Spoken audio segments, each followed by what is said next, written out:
नमस्कार, जय हिंद। पूर्व सैनिकों और डिपेंडेंट्स के लिए कैसे सीए क्लेम करना है, पूरे प्रोसेस को हम लोग आज समझेंगे। और क्योंकि हमारे पास बहुत सारे कमेंट्स आ रहे थे कि सीए क्लेम कैसे करना है, एक वीडियो बनाएं, तो चलिए अभी हम डिस्कस करेंगे, पूरे डिटेल्स में जानेंगे इसका प्रोसेस क्या है और अगर रिजेक्ट होता है तो क्या कारणवश रिजेक्ट होता है, किस कारणों से हमारा सीए क्लेम प्रोसेस नहीं हो पाता है, पेंडिंग में हो जाता है या रिजेक्ट हो जाता है। तो पूरे प्रोसेस को आप ध्यान से सुनेंगे और इससे लाभान्वित भी होंगे।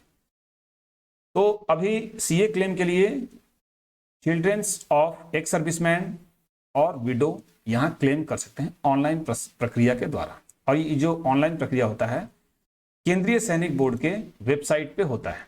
ये देखिए, केंद्रीय सैनिक बोर्ड का ये ऑफिशियल वेबसाइट है, वहां पे आपको क्लेम कराना होता है ऑनलाइन आप अपने घर पे भी बैठ के या साइबर कैफे से भी आप ऑनलाइन क्लेम कर सकते हैं। तो इसके बारे में पहले एक मोटे तौर पे जो जानकारी है वो उसको हम देख लेते हैं, ओवरव्यू देखते हैं। तो ये जो है to provide financial assistance to ex serviceman and widows, ex serviceman और विडोज इसमें इसके लिए क्लेम कर सकते हैं। इसके अलावा ये जो है up to the rank of havaldar in army and equivalent in navy and air force. Up to the rank यानी सिपाही से लेकर हवलदार तक के रैंक के लिए है, आर्मी से हो, नेवी से हो या एयरफोर्स से हो। अच्छा, इसके लिए और क्या है, it is also applicable to widows for post graduation degree course. अगर कोई विडो है और वो पोस्ट ग्रेजुएशन पीजी कोर्स कर रहे हैं तो वो भी इसके लिए अप्लाई कर सकते हैं ऑनलाइन प्रोसेस से। अब इसमें कितनी राशि मिलती है, तो एक बच्चे पर 1000 पर मंथ है, यानी साल का 12,000 पर चाइल्ड, यानी मैक्सिमम 2 चाइल्ड के लिए आप क्लेम कर सकते हैं क्लास 1 से ग्रेजुएशन तक। अच्छा, एक ये तो हो गया नॉर्मल ग्रेजुएशन अगर कर रहे हैं। इसके अलावा अगर कोई प्रोफेशनल कोर्स कर रहे हैं या कोई टेक्निकल कोर्स कर रहे हैं तो उसके लिए आपको PMSS में अप्लाई करना पड़ेगा, प्रधानमंत्री स्कॉलरशिप स्कीम में। वहां उसका प्रोसेस अलग है, उसके लिए हम एक अलग से वीडियो बनाएंगे। अभी हम CEA यानी चिल्ड्रंस एजुकेशन अलाउंस, जो कि क्लास 1 से ग्रेजुएशन तक का है, उसके लिए क्या प्रोसेस है, क्या उसके लिए प्रक्रिया है, उसको हम डिस्कस कर रहे हैं। अभी एलिजिबिलिटी क्या है, इसमें देखिए जो भी एक्स सर्विसमैन हैं, विडो हैं या ऑर्फन डिपेंडेंट हैं, वो इसके लिए अप्लाई कर सकते हैं ऑनलाइन। उसके बाद हवलदार एंड इक्विवेलेंट रैंक होना चाहिए, उससे ऊपर यानी जेसीयूज के लिए और ऑफिसर्स के लिए ये एप्लीकेबल नहीं है। उसके बाद एक चीज जो इंपॉर्टेंट है वो क्या है कि अगर आप सीए के लिए अप्लाई कर रहे हैं तो आप स्टेट, जिस भी स्टेट से हैं या किसी भी, जैसे आप स्टेट बैंक में नौकरी कर रहे हैं तो अगर आप वहां अप्लाई कर रहे हैं तो इसके लिए आप अप्लाई ना करें, एक ही जगह आप अप्लाई कर सकते हैं। तो ये चीज है। उसके बाद अब इसमें ओनली फर्स्ट 2 चिल्ड्रेन के लिए है, यानी 2 ही चिल्ड्रेन के लिए आप अप्लाई कर सकते हैं। अच्छा, इसमें अगर जुड़वा बच्चे हैं तो उनका क्या नियम है, इस पे आपको यहाँ पूरे डिटेल्स में दिया हुआ है। फर्स्ट चाइल्ड अगर है और दूसरा बच्चा हुआ उसमें जुड़वा बच्चे हो गए तो फर्स्ट और जुड़वा बच्चों दोनों को मिलेगा। लेकिन अगर पहले बच्चा में ही अगर जुड़वा है तो 2 ही चिल्ड्रेन के लिए है, यहाँ क्लियर कट लिखा हुआ है कि 2 ही बच्चों को मिलेगा। तो पहला अगर चाइल्ड है और जुड़वा बच्चे हो गए पहले बार में ही तो 2 ही बच्चों को मिलेगा। सेकेंड चाइल्ड अगर जुड़वा हो जा रहा है तो तीनों को मिलेगा, फर्स्ट और जो जुड़वा बच्चे हुए बाद में उनका। अच्छा, उसमें कुछ डिमाइस केस भी हुआ, जैसे मान लीजिए अगर डिमाइस हो जाता है, मृत्यु हो जाती है किसी बच्चे की, तो अगर फर्स्ट चाइल्ड की मृत्यु हो जाती है तो सेकंड और थर्ड चाइल्ड जो हैं, दो थर्ड चाइल्ड है वो एप्लीकेबल हो जाएंगे इसके लिए। यानी 2 बच्चे मिला जुला के यहाँ पे ये है कि 2 ही बच्चों को यहाँ मिलेगा। अब सबसे इंपॉर्टेंट सवाल ये रहता है कि इसमें डॉक्यूमेंट्स क्या क्या चाहिए। तो आप सबसे पहले ऑनलाइन एप्लीकेशन से पहले अपने डॉक्यूमेंट्स को तैयार कर लें। डॉक्यूमेंट्स में क्या है, डिस्चार्ज बुक है या इसको सर्विस डॉक्यूमेंट भी हम बोल सकते हैं। डिस्चार्ज बुक सभी हमारे पेंशनर्स के पास होता है। अब इसमें डिस्चार्ज बुक में वो पेज चाहिए जिसमें एक सर्विसमैन के पर्टिकुलर्स हों, खास करके फैमिली पर्टिकुलर्स हों, फोटो के साथ होता है, तो वो आपको वो पेज की आवश्यकता पड़ती है। इसके अलावा डिस्चार्ज बुक का पूरा जो स्कैन होता है पूरे डॉक्यूमेंट्स का, पूरे बुक जो है उसका स्कैन होकर आपको उसको अपलोड करना होगा। उसके बाद आई कार्ड चाहिए। आई कार्ड अगर विडो है तो उनका, एक सर्विसमैन है तो उनका। ये जो आई कार्ड होता है ये जिला सैनिक बोर्ड से मुहैया करा जाता है। आई कार्ड अगर नहीं बना है तो आई कार्ड जिला सैनिक बोर्ड से अपने अपने जो रेस्पेक्टिव जिला सैनिक बोर्ड है वहां से आप बनवा सकते हैं। उसके बाद तीसरा है मार्कशीट या स्कूल प्रोग्रेस कार्ड। अगर कॉलेज में है तो उसका मार्कशीट मिलता है, तो उसको वो चाहिए, ऑफ चिल्ड्रन चाहिए, जो बच्चे का मार्कशीट चाहिए। अब ध्यान दें, जो बच्चे का मार्कशीट होगा उसमें जो नाम अंकित होगा वो नाम आपके डिस्चार्ज बुक में जो नाम है या पीपीओ में जो नाम है उससे मैच होना चाहिए, मिसमैच ना हो। जो स्पेलिंग हो वो एकदम मैचिंग में हो और डेट ऑफ बर्थ वगैरह जो सब मिसमैच ना हो। उसके बाद एक सेल्फ सर्टिफिकेट चाहिए। ये सेल्फ सर्टिफिकेट खुद आप ये एक आप सेल्फ सर्टिफिकेशन देते हैं कि हम केवल सीए ग्रांट के लिए ही अप्लाई कर रहे हैं, राज्य सरकार या दूसरे एजेंसी से हम सीए ग्रांट नहीं ले रहे हैं। इसका एक सेल्फ सर्टिफिकेशन, इसका फॉर्मेट आपको नीचे डिस्क्रिप्शन बॉक्स में हम अपने टेलीग्राम चैनल पे भी दे देंगे, डिस्क्रिप्शन बॉक्स में भी आपको मिल जाएगा। उसके बाद ये जो पैसे आपके पास आएंगे, जो ये राशि आएंगे आपके यानी एक सर्विसमैन के अकाउंट में आएंगे, तो उसके लिए आपको बैंक अकाउंट नंबर और IFSC कोड चाहिए। तो ये आप इसमें अपने पासबुक का फ्रंट पेज का फोटोकॉपी दे सकते हैं या उसको स्कैन करके आप उसको लगा सकते हैं या कैंसल्ड चेक का इस्तेमाल कर सकते हैं। दोनों में से जो भी आपके पास हो आप इसका यूज कर सकते हैं। उसके बाद जो नेक्स्ट डॉक्यूमेंट है वो है आधार कार्ड ऑफ एक सर्विसमैन। एक सर्विसमैन का आधार कार्ड चाहिए।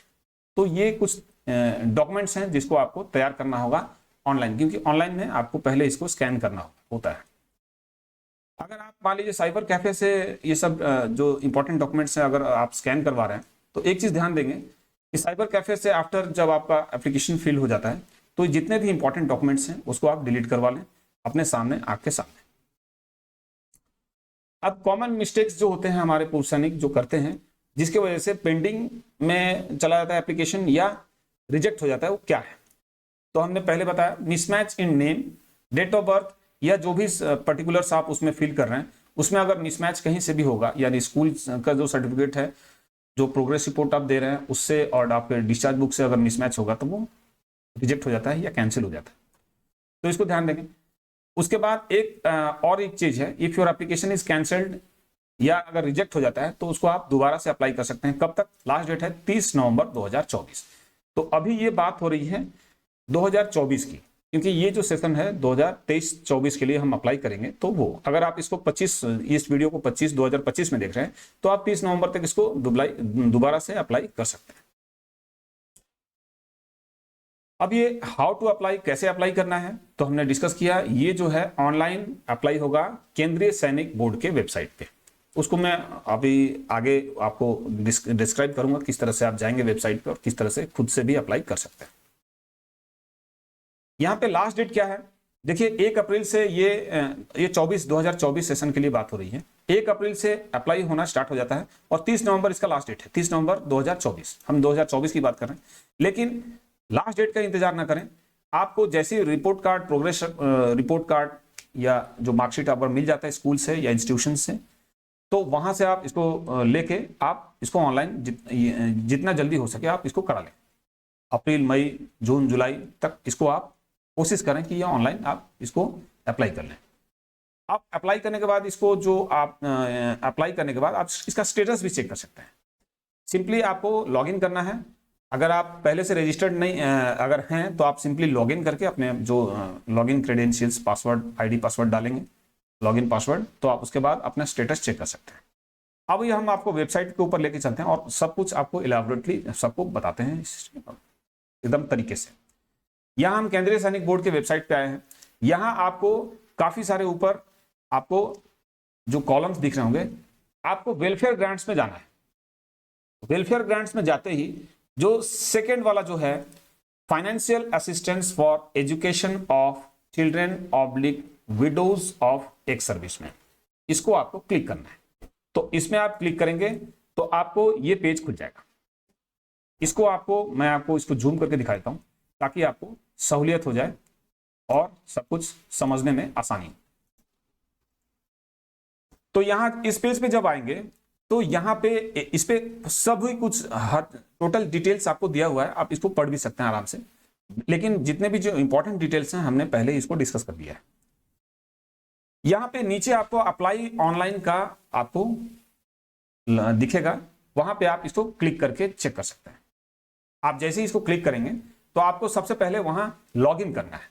तो लॉगिन के लिए आपको यूजर नेम, अगर आप पहले से रजिस्टर्ड हैं तो आपको यूजर नेम आप अपना क्रिएट किए होंगे, उसका पासवर्ड होगा, और वेरिफिकेशन कोड, ये जो आपका कैप्चा कोड दिख रहा है, ये आपको वेरिफिकेशन कोड डालना है और लॉगिन कर लेना है।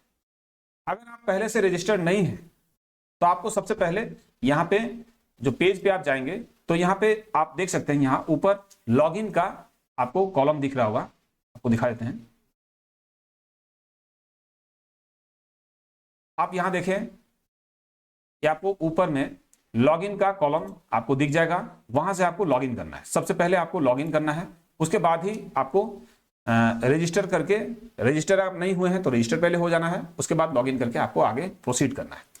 तो ये आप यहां से लॉगिन में अपना यूजर नेम पासवर्ड सब डाल दिए, उसके बाद आपको आपके पेज पे आप आ जाएंगे, जिस पेज पे आपको डिटेल्स को फिल करना है। आपको सिंपली समझ में आ गया।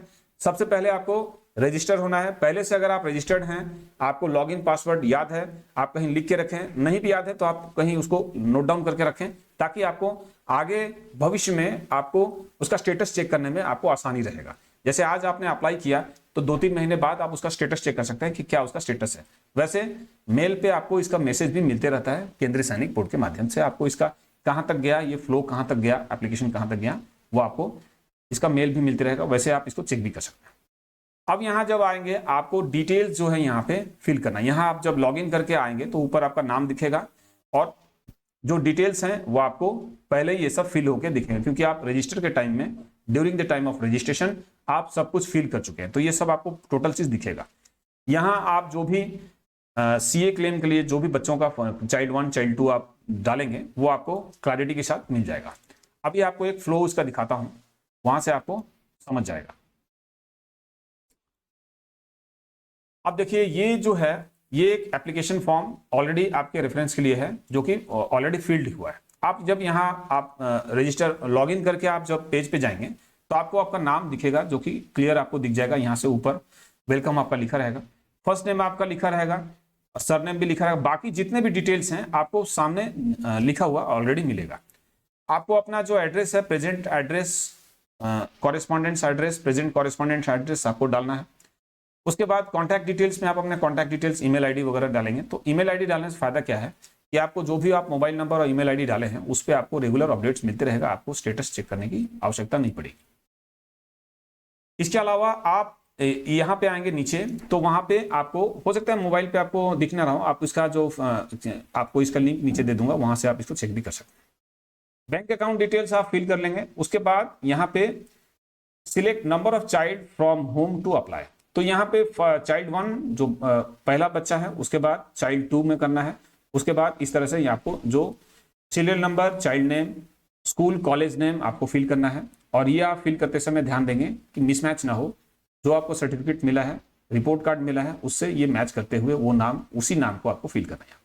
क्लास, जिस क्लास से पास हुए वहां आपको भरना है। उसके बाद मार्क्स जो ऑब्टेन्ड, या तो सीजीपीए में हो या ग्रेड में हो या परसेंटेज में हो, जो भी हो, आप वहां पे इसको फिल करना है। ये सब चीजें जो आप फिल करते हैं, जो बेसिक डिटेल्स, उसमें आप ध्यान रखें कि मिसमैच ना हो। उसके बाद अपलोड सेक्शन में आप आएंगे और यहाँ पे जितने भी हमने डॉक्यूमेंट्स पहले डिस्कस किए वो सब एक एक करके आपको अपलोड करना होगा। उसके बाद आपको आई अंडरस्टैंड जो चेकलिस्ट है उसको क्लिक करके, चेकलिस्ट को क्लिक करके आप इसको प्रीव्यू भी देख सकते हैं, इसका व्यू भी देख सकते हैं कि आप एक बार मिला लीजिएगा, उसको एडिट भी कर सकते हैं। उसके बाद फाइनल आप उसको सबमिट कर सकते हैं। यहां आप हम एक छोटा सा देखते हैं क्या इसका प्रोसेस रहता है। सबसे पहले आपको ऑनलाइन एप्लीकेशन फिल करते हैं। ऑनलाइन एप्लीकेशन फिल में आप यूजर रजिस्ट्रेशन करते हैं, उसके बाद एप्लीकेशन को सबमिट करते हैं। उसके बाद ये सबमिट होने के बाद आपको जब ऑनलाइन सबमिट कर लेते हैं तो जो उसकी जो कॉपी है, एक फोटो कॉपी आप करा लें, और जो फोटो कॉपी है उसको आप अपने जिला सैनिक बोर्ड में जाके सबमिट करा लें। जिला सैनिक बोर्ड क्या करेगा, वो जो डॉक्यूमेंट्स हैं आपके ओरिजिनल डॉक्यूमेंट्स के साथ जो फोटो कॉपी आप प्रोवाइड करेंगे उसको वो मैच करके वो उनको अप्रूव कर देंगे। डॉक्यूमेंट्स को अप्रूव ऑनलाइन होता है। जिला सैनिक बोर्ड जब ऑनलाइन अप्रूव हो जाता है तो उसके बाद ये राज्य सैनिक बोर्ड में वेरिफिकेशन के लिए जाता है। तो सबसे पहला जो कदम है वो जिला सैनिक बोर्ड का यहाँ पे है। आप जो डॉक्यूमेंट ऑनलाइन फिल किए हैं, आप या तो साइबर से करवाएं या खुद से करें। आप जब ऑनलाइन फिल करें तो ध्यान से फिल करें, उसके बाद उसका एक फोटोकॉपी, जो भी आप डॉक्यूमेंट्स फिल किए, जो सबमिट किए, उसका एक फोटोकॉपी लगा के आप ओरिजिनल के साथ लेके जाएं जिला सैनिक बोर्ड। वहां वेरिफिकेशन के बाद वो आपको वेरीफाई कर देंगे और उसको रिकमेंड कर देंगे। जिला सैनिक बोर्ड से रिकमेंड होने के बाद राज्य सैनिक बोर्ड में जाता है। ये ऑनलाइन प्रोसेस है। उसके बाद राज्य सैनिक बोर्ड डॉक्यूमेंट्स को वेरीफाई करते हैं, उसके बाद वो रिकमेंड कर देते हैं। उसके बाद ये केंद्रीय सैनिक बोर्ड में चला जाता है। ये जो पूरे प्रोसेस कहां तक गया आपका, ये एप्लीकेशन कहां तक गया, क्या इसका स्टेटस है, आप इसको ऑनलाइन सिंपली आप ऑनलाइन में जाके रजिस्टर करके, यहां देखिए लॉगिन का है और रजिस्टर का है। तो आप लॉगिन करना है और अपने स्टेटस को चेक कर लेना है। अगर आप लॉगिन नहीं है, पहले से रजिस्टर्ड नहीं है, तो सबसे पहले आपको रजिस्टर होना, फर्स्ट टाइम अगर आप अप्लाई कर रहे हैं तो सबसे पहले आपको रजिस्टर होना पड़ेगा। जिला सैनिक बोर्ड में रजिस्ट्रेशन वो अलग चीज है, लेकिन केंद्रीय सैनिक बोर्ड में अगर आप किसी भी वेलफेयर ग्रांट्स के लिए अप्लाई कर रहे हैं तो वहां आपको सबसे पहले रजिस्टर होना पड़ेगा। उसके बाद हम देखते हैं यहां अभी आप जब ये केंद्रीय सैनिक बोर्ड के वेबसाइट पे आएंगे तो नीचे आपको न्यूज में आपको फ्लैश होते हुए दिखाई देगा काफी।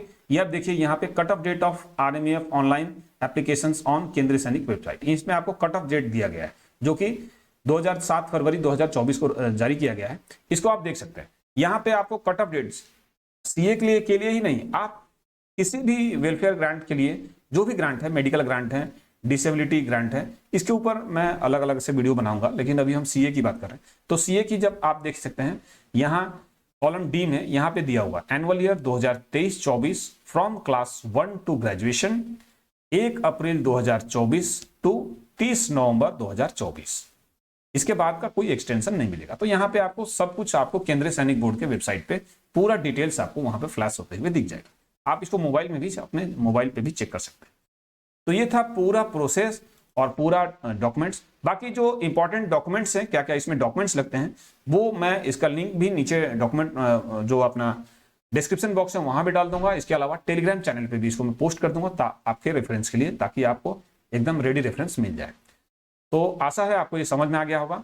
और एक चीज ध्यान रखें, जब भी आप ऑनलाइन सीए के लिए ऑनलाइन अप्लाई करें, जैसे आप वहां से किसी भी साइबर कैफे से, तो वहां सबमिट होने के बाद, फाइनल सबमिट होने के बाद जब आप प्रिंट ले लेते हैं, उसके बाद जितने भी उसको आप लॉग आउट कराए वहां से, सबसे पहले तो लॉग आउट करा के उसके बाद जो भी डॉक्यूमेंट्स आपके ड्यूरिंग द स्कैन वो सेव किए होंगे अपने सिस्टम पे, तो उन सिस्टम से जो डॉक्यूमेंट्स हैं उनको आप डिलीट करवाएं, क्योंकि ये सब कॉन्फिडेंशियल डॉक्यूमेंट्स हैं। क्योंकि इससे आपके अकाउंट्स के भी, क्योंकि आप पूरे अकाउंट डिटेल उनको दे रहे हैं, तो इससे साइबर अटैक भी हो सकता है। तो ये चीज आप ध्यान रखें।